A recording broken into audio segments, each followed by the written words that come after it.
ബഹുമാനപ്പെട്ട കുഞ്ഞാലിക്കുട്ടി സാഹിബിനെ പോലെയുള്ള ഈ പറയുന്ന ബഹുമാനപ്പെട്ട കെ കരുണാകരന്റെയും ഉമ്മൻചാണ്ടി സാറിന്റെയും ഈ പറയുന്ന കെ എം മാണിയുടെയും കൂടെ 10, 35, 40 വർഷമായി കേരളത്തിന്റെ ഭരണത്തിൽ മന്ത്രിയായി കേരളത്തിന്റെ രാഷ്ട്രീയം തീരുമാനിക്കുന്നതിൽ ഉന്നത നിലവാരം പുലർത്തി അതിൽ ഇടപെട്ടുകൊണ്ടിരിക്കുന്ന കുഞ്ഞാലിക്കുട്ടി സാഹിബിനെ പോലെയുള്ള നേതാക്കളോട് പോലും പുച്ഛഭാവത്തിൽ പെരുമാറുകയും ധിക്കാരം കാണിക്കുകയും ഏത് പാണക്കാട് തങ്ങൾ എന്ന് ധ്വനിപ്പിക്കുന്ന രീതിയിൽ തങ്ങന്മാരുടെ പാണക്കാട് തങ്ങളുടെയും ഇവിടുത്തെ സാമുദായിക നേതാക്കന്മാരുടെയും മതമേലധ്യക്ഷന്മാരുടെയും ഇടപെടലിനെ പോലും പുച്ഛിച്ച് തള്ളുന്ന ആ വ്യക്തി UDFന്റെ നേതൃത്വത്തിലിരിക്കുമ്പോൾ തൃണമൂൽ കോൺഗ്രസ് അതിലേക്ക് വാതിൽ കൂടി അടച്ചുകൊണ്ട് ഇനി ഞങ്ങളെ സംബന്ധിച്ച് ഒരു ഓപ്ഷനും ഇല്ല.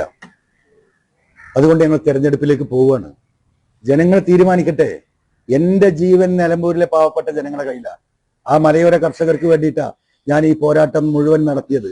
അവരുടെ കാർഷിക പ്രശ്നങ്ങൾ, അവിടുത്തെ വന്യമൃഗ ശല്യം, ഈ പോലീസിന്റെ അക്രമം, തൊഴിലാളികളുമായിട്ടുള്ള ബന്ധപ്പെട്ട പ്രശ്നം, ഈ പറയുന്ന ടാപ്പിംഗ് തൊഴിലാളികളുടെ പ്രശ്നം, ഈ പറയുന്ന എന്താ പറയാ കുടുംബശ്രീയുമായി ബന്ധപ്പെട്ടിട്ട് അവർക്ക് സബ്സിഡി കൊടുത്തിട്ട് 4-5 വർഷമായി.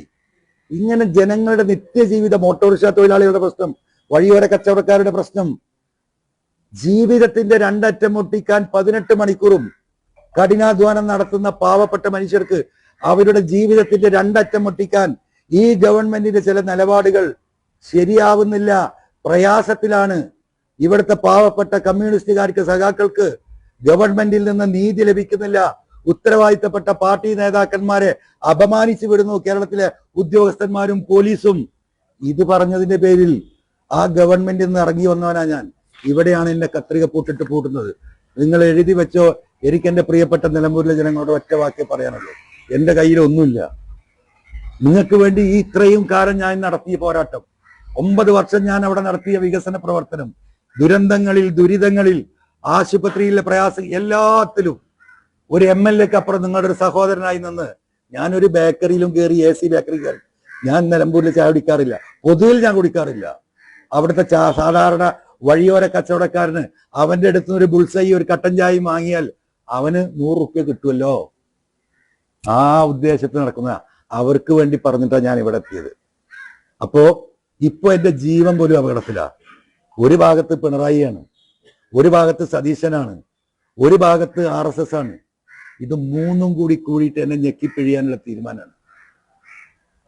ഞാൻ ഈ 2026 തെരഞ്ഞെടുപ്പ് വരെ ഒരു പക്ഷേ ജയിച്ചിരിക്കും. അല്ല, ജനങ്ങൾ നിലമ്പൂരിൽ എന്നെ കൈവിട്ടാൽ ഞാനുണ്ടാകും എന്ന പ്രതീക്ഷ എനിക്കില്ല. ഞാനുണ്ടാകുന്ന പ്രതീക്ഷ എനിക്കില്ല. എന്റെ വിധി അതാണെങ്കിൽ അത് നടക്കട്ടെ എന്നാണ് എന്റെയും തീരുമാനം. കാരണം പരിശുദ്ധ ഖുർആനിൽ ഒരു വാചകമുണ്ട്, നിങ്ങളുടെ മരണം മുൻകൂട്ടി നിശ്ചയിക്കപ്പെട്ടതാണ്. നിങ്ങൾ എവിടെ ഒളിച്ചിരുന്നാലും, വീടിന്റെ അകത്ത് വാതിലടച്ചിരുന്നാലും, നിങ്ങളുടെ മരണം കണക്കാക്കപ്പെട്ട സമയം, അത് കുറിക്കപ്പെട്ട സമയമാണ്. അത് ഒരു തരി പിന്തിക്കുകയോ മുന്തിക്കുകയോ ഇല്ല. അത് നടപ്പിലാക്കപ്പെടും എന്ന് വിശ്വസിക്കുന്നതാണ് ഞാൻ.